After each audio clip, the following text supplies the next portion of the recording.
Where are you? Where are we finding you? Tell me about that red vest you're wearing. Yes, I got a red vest and a badge.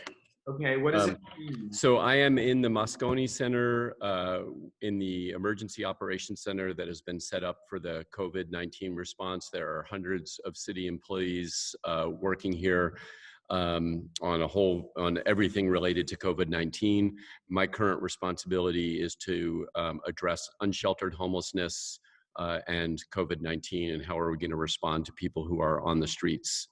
Got it. Before we keep going, I just wanted to quickly welcome everyone and say hello. Thank you so much. This is Manny Acutio, and welcome to Manny's Super Civic Cyber Conversations, where we are continuing our goal and our mission to civically engage the public in a time of need. Today, we are joined by the inimitable Jeff Kositsky, the Director of the Department of Homelessness Services. We are so excited to have this conversation with him at an amazingly important time. At this critical time in our city. So Jeff, thank you for the time, and thank you all so much for logging on. If you don't mind waving your hand, there's a little button at the bottom of your screen that says wave your hand. So please wave so we can see who you are. Awesome. And just so you know, the way this is going to go is Jeff and I are going to talk for 17 minutes, 20 minutes total, but we're 17 from now. And then it's going to be your opportunity to ask Jeff questions. Please type your questions in at any time, so you can start now. There's a Q&A button at the bottom of your screen. Okay, thank you. I'm moving around a little bit, but I'll sit down in a second. It's like an action shot. No, I like it. It's very. It is. Here we can see. Can you show us a little bit of what the center looks like? There's the big room. So what's happening in this room, Jeff, right now? So this is where the Human Services Agency has set up what's called its dock, where they're coordinating all of their efforts related to the COVID-19. They're responsible mostly for mass sheltering. Okay. And oh man. Okay, sorry. You okay? Yes, I'm good. Okay. I'm gonna sit here for a bit and then I gotta move again. Okay. Why do you have to move so much? Because I was looking for my phone. Oh, okay. Do you feel like people like super busy, like running around a lot, or is a lot of hurrying up and waiting? No, people are incredibly busy. I have to say I've never been prouder to be an employee for the city and county of San Francisco. People are working incredibly hard, just making magic happen like every single hour. Can you tell me what that involves? Because so many of us, and especially I'm sure the folks who are tuning in, we're sitting in our apartments, we're getting cabin fever, we're trying to do our best to distance ourselves from everyone, but it's hard to know like what's happening in the city. So like, what's everyone doing? What's everyone running around doing out there? Yeah, goodness, so many things. So one of the things that HSA is working on in the mass sheltering group, this is a group that in the event of an earthquake, they're kind of geared to deal with things like that. Like, how do you shelter 20,000 people in the event of a catastrophic earthquake? Right. Instead, what they're trying to do is find as many hotel rooms as they possibly can, and then make sure that the people in those rooms are getting fed. If they need social services, those services are made available. So the logistics around trying to suddenly shelter, 8 to 10,000 people, as you can imagine, is quite it's a pretty massive effort. And these 8 to 10,000 people, are these the folks that are homeless in San Francisco already, and we're trying to find rooms for them? So there's sort of the order of priority is first they're looking to find rooms for people who need to quarantine or isolate, and don't have the ability to do that either because they are living on the streets, they're shelter, or in an SRO, or in another situation in which there's no way they can go to their own bedroom and shut the door. Okay. That's the first priority. But how many people are in that bucket, would you say? About we estimate, 3,000 to 5,000 people. Okay. May fall into that category. Oh my God, I've got so many questions. I have so much I want to ask. So do you feel like this is an opportunity for us to actually house people that for so long the city hasn't been able to house, period, full stop? Or is this kind of, you're not thinking about it that way? I'm certainly thinking about it that way. And I should also clarify that I'm no longer the director of the Department of Homelessness and Supportive Housing. I am actually, that honor is now held by interim director Abigail Stewart-Kahn. I was going to be the HSOC manager, and now I'm the lead of the Unsheltered Homelessness Task Force for COVID-19. I see. You that job afterwards or no? Sorry? Well, I go back to the, hopefully I'll go back to the, I'll go back to some job afterwards. We'll see what happens. Okay. But right now that's my focus. So I'm not setting homeless policy for the city. So I'm saying this as a citizen and an employee of the city, Great. not as official policy, but I think this is an amazing opportunity to uh, end homelessness in San Francisco, even if it's for 90 days. And I think that there's a huge benefit to doing that, in that if we can just give people a respite from the streets, a place to take a shower and have a meal and not worry about how they're going to survive, uh, we can fundamentally change how homelessness in San Francisco by doing that. And I am hopeful. However, the first thing we have to do is to make sure our public health system is protected. Meaning, we have to get those 4,000 beds, quarantine and isolation beds, up and running. Because if not, like, we can't leave people in the hospital. We can't use hospital beds for quarantine and isolation. So, Right. And I know Governor Cuomo did his press conference yesterday in the Javits Center, and they're turning that into 1,000-bed hospital. Are we looking mainly at hotels like the W and stuff like that, or are we looking at other spots other than hotels? We are looking at other spots other than hotels, including one of the Moscone buildings is going to be stood up as a shelter. I am not sure about what we're doing around additional hospital beds. I do know that Mayor Breed said we need potentially an additional 5,000. I know that some of the, I think CPMC is going to perhaps be repurposed, but that's not really what my focus is right now. That's the hospital in Pacific Heights, right? Yeah, but again, that's only, my information is as good as anybody else's on that. I'm like laser focused on unsheltered homelessness. So the hotels, are these like the fancy hotels in Soma, or which hotels are off? I read some cities talking about hotels, and which hotels? Yeah, all that I know is that the city put out an RFP and received responses for about 8,500 hotel units. I don't know exactly what hotels. So again, anything that I've heard is the same as you have heard. I heard a rumor that the Mark Hopkins and a bunch of different the Palace, I believe. Wow. But I'm not 100% sure as to which hotels. And again, just because we have 8,500, that's the proposal. There's also the logistical issues around it. So I just wanted to make sure I was really clear with folks that after the 4,000 units, we also have to find quarantine units for first responders. Right. Who need to be quarantined. And then after that, we're going to look at people who are at risk and in our shelter system, like people who are over 65 and sick. And then we'll look towards the general homeless population. So so I don't want to make it seem like we're going to wave a wand and be able to suddenly get everybody indoors, but I do want to dream big, and I think that there is a potential for that to happen. But the first thing we have to do is protect the public health system. So I'm going to get into that a little bit, but before we do that, can you help me understand what the timeline would look like? So let's say the RFP is completed, the city has identified 8,000, 8,500 beds for folks. Is your job then going to be to find the people and connect them to hotel rooms, kind of like a big matchmaker, or how's that going to work? At some point, I hope that will be my job. And I don't know what the timetable would be. Right now, what my job is to encourage people who are living on the streets to social distance. Yeah. We are not confiscating people's property or tents, but what we are asking is that people stay 6 feet apart, that there's only one person per tent unless it's a couple, and that we have no more than 5 or 6 tents on any given block or area to really get people to spread out. And also educating people, giving them hygiene kits, letting them know where they can get food, letting them know where there's hygiene stations stood up.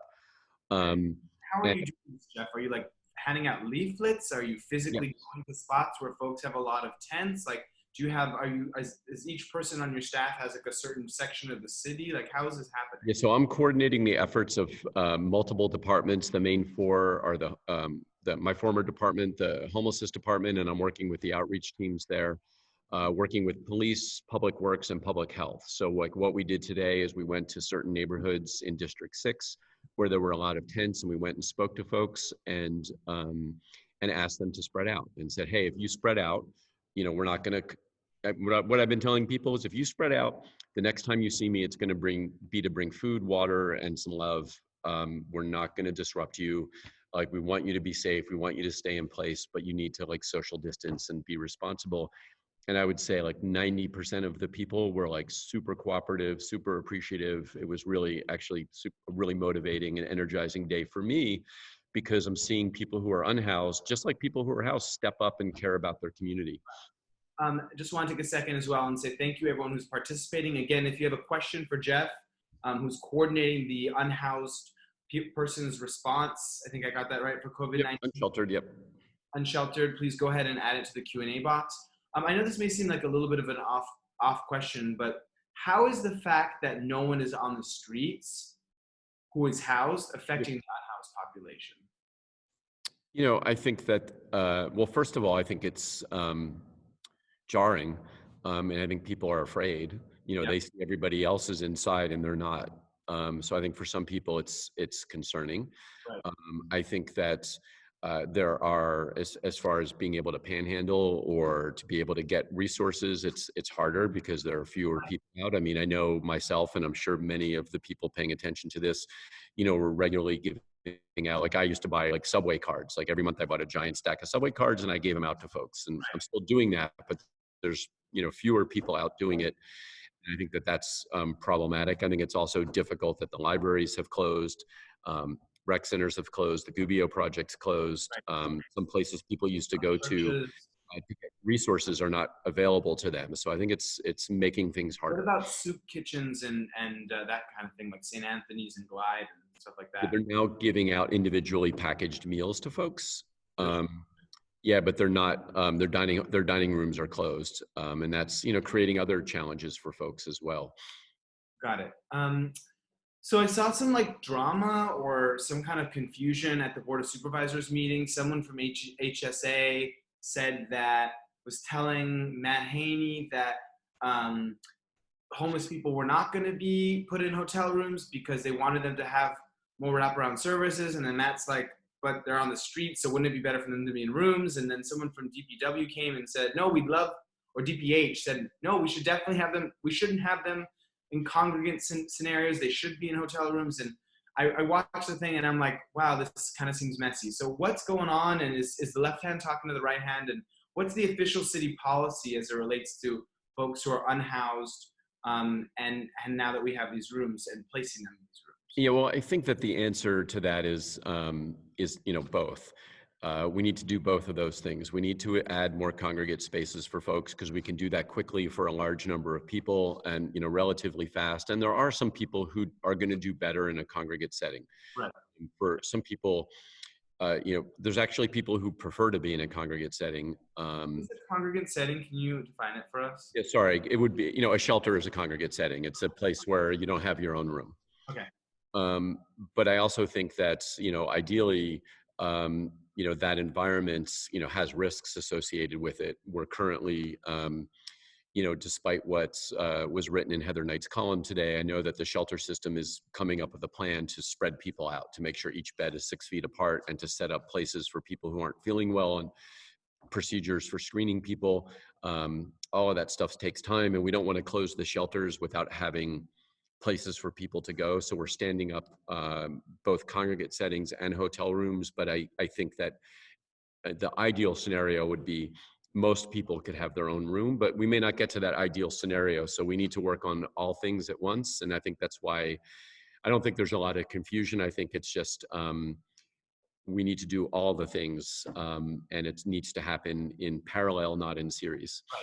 And I mean, I don't know how much you can answer this, but you're kind of at the center of it all. And what are you hearing in terms of a timeline for all this? Because obviously to get all this online takes some time, but, you know, what if, you know, technically shelter in place is supposed to end April 7th, which is just, you know, a week and a half away. So what are you hearing in terms of what the future timeline looks like for the rest of us and for the city? In terms of shelter in place? Shelter in place, and then, you know, yeah, when we might be able to get back to normal. Yeah, I definitely don't have an answer to you for that. Again, I'm kind of laser focused on, I get the same information that everybody else gets. I do know that the school district just extended school closures until May 1st. So I think that that's pretty indicative that this is going to continue past April 7th, but I don't want to, but I don't, again, I don't have any special information on that. Right. For any questions you have about street homelessness, the broader issues I would leave to the public health department. The testing is hard enough for folks who are not unhoused. How are folks who are unhoused getting tested? Yes. Are you seeing a higher percentage of folks who are unhoused testing positive for COVID? Is there a differential between housed and unhoused people at this point? No, not at this point. No, there's not. But any, basic, and I think we need to, try to not think too much about the division between housed and unhoused in terms of testing. Anybody that needs to get tested is getting tested, and their housing status shouldn't have, much bearing on it. It's really the risk factor of, are they over 65 years old? Do they have one of the medical conditions that make people more susceptible? Do we know what percentage of our unhoused population lies in that vulnerable category, Jeff? Yeah, that's a good question. And it's not the easiest one to answer, but I would say it's somewhere between 10 and 20%. Okay. And this is also a little bit of a 30,000-foot question, but some people are saying that, this whole endeavor is showing that if we really need to, we can house our unhoused population in San Francisco. Yes. Can you talk a little bit about that and how you see and feel that and how you think this might affect the work of housing our unhoused population in the longer term? Yeah, that's a great question. And when I wrote my going away note to my staff on Sunday, I talked about the fact that, everybody's got to focus on this work, but every once in a while we should lift our heads up and look towards the future. And I think we're seeing a couple. So what have the barriers been to us housing people? Everybody. It's access to real estate, access to resources, and urgency. Right. Right now, like we are seeing, there is no limit to the real estate we have available. It feels like we have the resources that we need, and the sense of urgency. Like we are essentially creating the system now that could be used in the future. I mean, this is sort of a microcosm or a macrocosm, I guess, of what HSH was trying to do, which is to create a coordinated system between multiple departments to quickly get as many people as we can housed based on their acuity. Right. That is exactly what we're doing now, but at a citywide level. And I am super hopeful. Like this is like what we're trying to do supercharged is what I wrote to the staff. And that, like, remember that when this is over, I think it was Rahm Emanuel said, never let a serious crisis go to waste, because during crises, you do things that you think are impossible. And so many people have been saying, you, of course, more than almost anyone for years, that this is a crisis. It's a humanitarian crisis in our city. We need to be treating it like it. And people say that, but you haven't seen, like you said, the resources and the space become available. And finally, we're seeing it. One last question, then we'll get to. There's a lot of questions that folks have, as you can expect, and I want to get to them. But when I first met you, I think it was about 4 or 5 years ago, and we talked about your plan. You had just taken the job, maybe 5, 6 years ago, and you talked about how you really wanted to create this coordinated system. Yep. So figure out, where are people going through the cycle of care, and now here we are, years later, and you're manning this effort, you're staffing this effort. Is that system in place, and how is it shown to be useful? Yeah, no, that system is in place, and thank goodness it was, because starting about 1.5 years ago, and I was in my job for 3.5 years, so that's when we first met. Although I think we met before I was in my job, but 3.5 years in the job, about 1.5 years ago, we started utilizing this system and are housing the sickest and the longest term homeless folks. So thank goodness, at least we've done a good job of getting really sick people in the street. But how it's worked practically, I can just tell you a story from today. I was out in the streets and a gentleman said to me, I had been assessed for housing. I don't know what's going on. I looked it up on the phone and I don't want to say his name, but I was like, friend, you actually are prioritized for housing. And I called up a hot team member and said, hey, let's get this moving for this guy, because he was an older gentleman, absolutely at high risk, really sick, and somehow got lost in the shuffle. But I was able to look him up on the phone, and he's probably a couple weeks away from getting into housing now. Amazing. Yeah, so that is working. It's just, again, not to the scale that it needed to be. I want to repeat something that you just said, and you were quoting Rahm Emanuel: never let a crisis go to waste. What we're doing is, it's just important to remember that, never let a crisis go to waste. And we should utilize this moment to help the people who for so long have not been getting the help they necessarily need. So I'm going to get to questions now. Jeff, are you okay with extending 10 minutes more? Do you have a hard stop at? Nope. Let me double check, but I'm pretty sure I'm good. Okay. Two questions from Genevieve. There are a lot of huge empty buildings in the Presidio near the main post. What would it look like for the building to repurpose these buildings? And how is the city partnering with different nonprofits for this effort? Yeah, so I don't know specifically about the Presidio. I know it's being looked at. It's a federal property, actually. So we have, informed the federal government of, here's the real estate assets that exist in San Francisco that are owned by you, including Golden Gate, National Recreation Area, the Presidio, and a few other locations. I don't know specifically what the status of that is. And who's the person delivering those messages? The mayor? Yes, I would imagine it's the mayor to the federal government. But again, like there's a process through which all real estate's being evaluated by the Human Services Agency. They have an extensive list of things that they're pursuing. Just on that, what about the Cow Palace? That is on the list of places that are being considered. That's in San Mateo County, right. And it's actually controlled by a state body, but it's definitely been discussed. Got it. Humphrey has a question. Is there any way for general citizens to support this effort, whether it's money, resources, or skills? Yeah, I think the best place to go would be, to Project Homeless Connects. They're doing like a virtual, kind of a virtual volunteer program in which they've been tasking volunteers. But I would say that, the easiest thing to do right now, because the city is still trying to figure this out, is to go to a nonprofit organization working in this space. Like one of the things somebody wrote to me, he figured out how to get a local like brewery to make hand sanitizer. And made hand sanitizer and gave it out to one of our biggest shelter providers, like hundreds of gallons of hand sanitizer, which is like, gold. So I think to communicate with the nonprofits, they all are in need of additional money to help pay, to provide incentive pay for their staff. They're in need of supplies, and also just. The city's not working. I can also tell you what my family is doing. We're making 250 like care packages for nonprofit workers who are on the front line working in shelters and permanent housing or outreach workers, just to let them know that we appreciate them and just to give them a little something. What's in these care packages in case other people want to follow your lead? Yeah, well, we had a big discussion about this, and we'd love to put in, an N95 mask and hand sanitizer and gloves, but those are hard to get. So we're really just putting in, some snacks. And we're trying to get disinfectant. Like we have some small packages of disinfectant wipes. And really, I think the most important thing, having been a frontline worker for, much of my career, is just like, a really nice note that my daughters wrote, just thanking people for like, hey, we know you're out there. We're in here, but we know you're out there putting putting yourself on the front line of this work, and thank you. Incredible. All right, we have a couple questions along the same thing. One from Viola, which is about how social distancing is being enforced or encouraged, or not encouraged in navigation centers and in shelters. And I guess people are wondering what your insight is on that, and how those policies are being enforced in the system that we currently have for unhoused people. So, in the navigation center, certainly like in the community space, we're asking people to social distance, to stay 6 feet apart, making sure there's hand sanitizer and that people are constantly being reminded.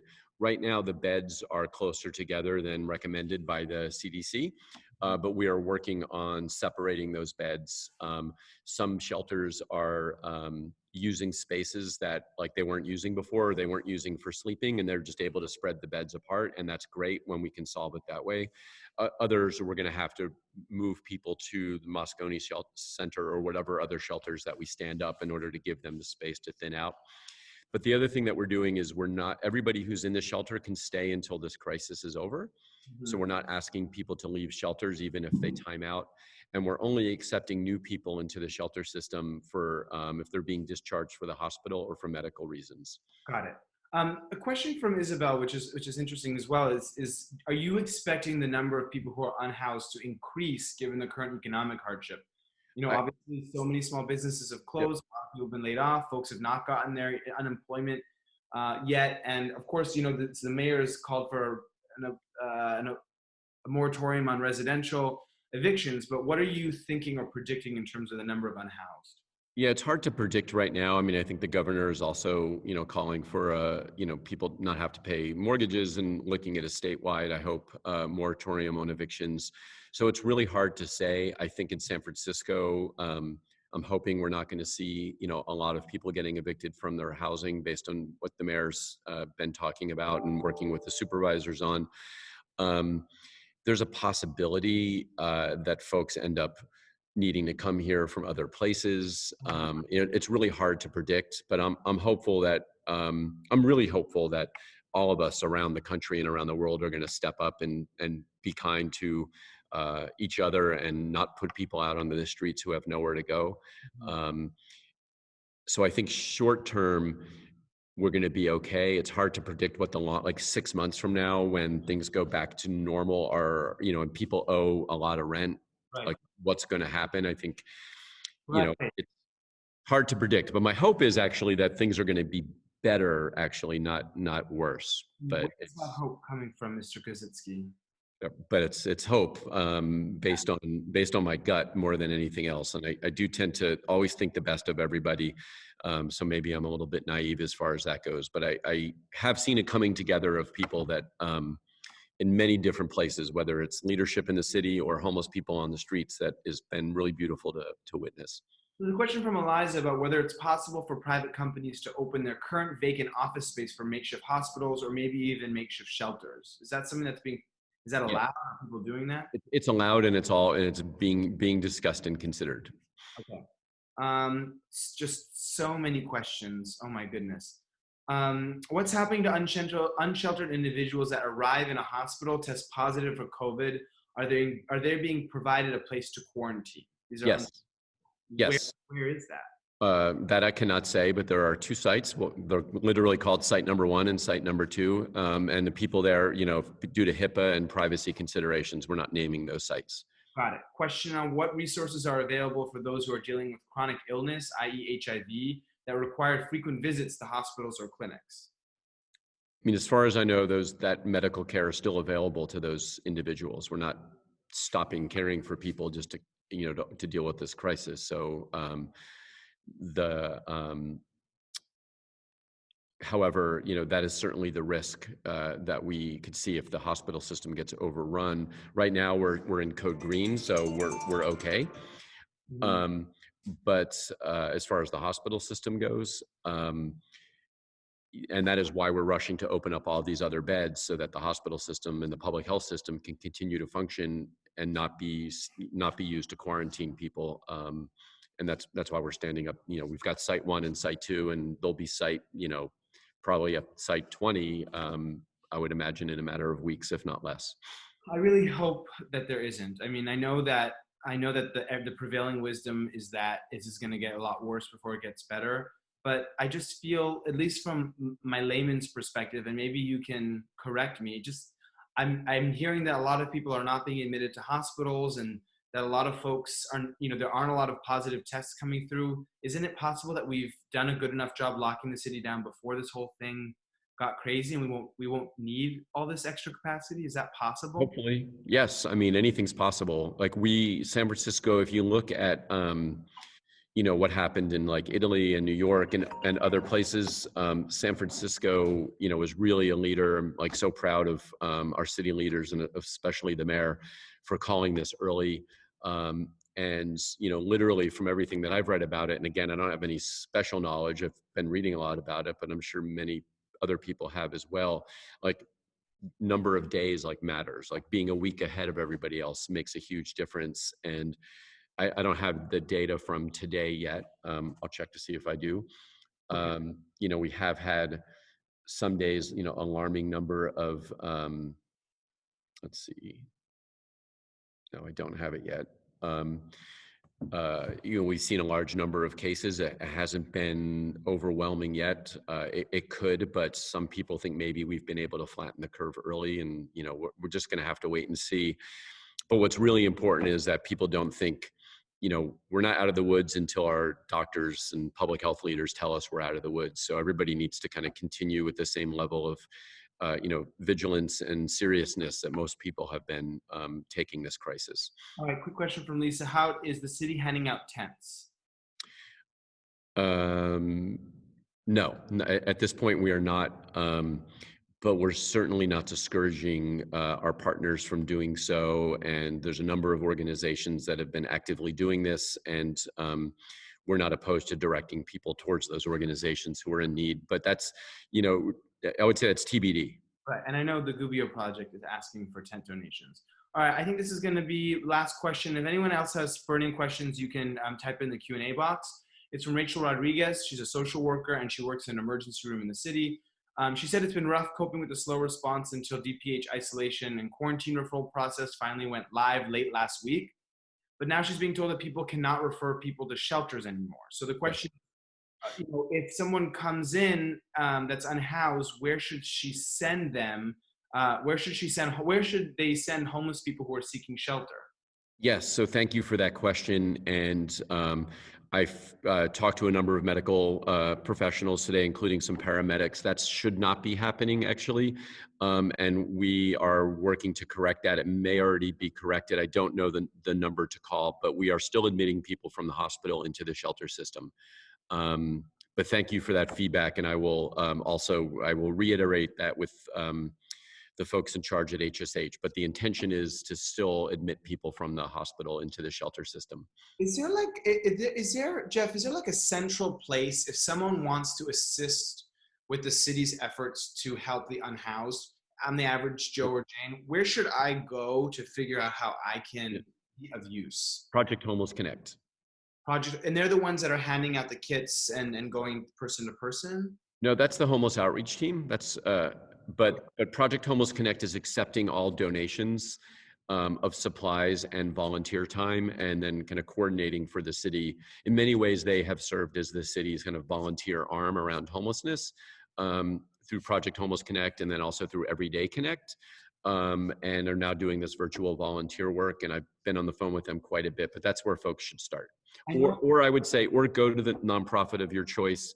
Episcopal Community Services, St. Vincent de Paul, Providence, United Council for Human Services, and call them yourselves and ask what they need. You can go right to the source. But if you want sort of a one-stop shop, go to Project Homeless Connect. Okay, and just thinking a little bit. One more question about the hotels, Jeff. So what I've heard is that the city is considering leasing, the hotels for a period of time. Do you think it's within the realm of possibility that they might buy the buildings outright and make them permanent supportive housing? Yes, Manny, you should have joined our staff because that's the other thing that I wrote in my letter to. I have a job. You could have two. To my letter to my former colleagues, which was that I think that probably is very likely the scenario, and I have been talking to some of the policymakers in the city around land banking. What's that? Land banking is essentially when there's an economic downturn, is purchasing real estate and then redeveloping it, holding it until you have the funds to redevelop it and operate it.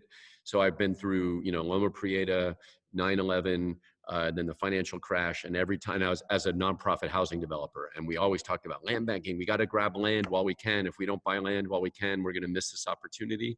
I think the city, I hope, is going to take advantage of this opportunity to grab some of these properties and turn them into permanent housing for people. Hey, attendees, if you think that's a good idea, can you raise your hand? Click the hand raise if you think it's a good idea to do that, to do some land banking. What did we do after 1906? I'm just counting folks. What did we do after 1906 with all the folks who lost their homes, Jeff? I don't know. I don't know. I mean, obviously you weren't around, but I wonder if there's some precedent.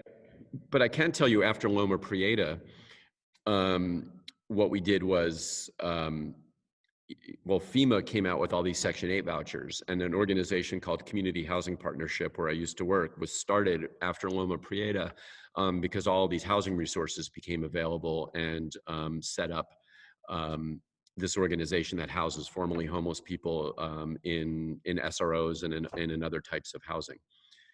Got it. I want to repeat something you said earlier, Jeff. You said we can do things that we didn't think were possible.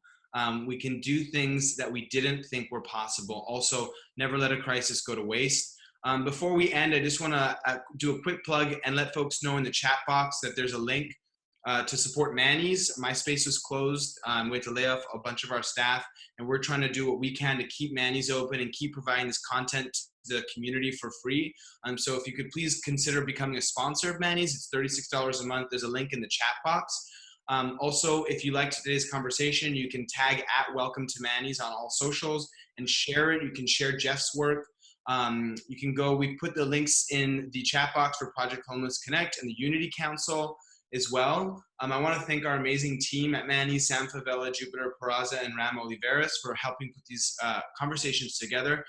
Jeff, you know, it's like, we've had all these conversations with these leaders who are in the midst of it all. And all I have to say is I'm just so glad that you are running this effort. I know that the effort is being run in good and merciful hands, and that you're thinking about all the different angles to this. And I want to offer up the Manny's community and our team and everything that we're doing. If you need to push out updates, if you need to, kind of quell misinformation, if you need pressure to be put on certain individuals to get action taken, let us here at Manny's know, and we're going to help make sure we help the most vulnerable amongst us in our community, okay? Yeah, well, thank you very much for the opportunity, and happy to check in a couple weeks if you like. All right, sounds good. Thank you so much, Jeff, and keep fighting the good fight. Thank you all.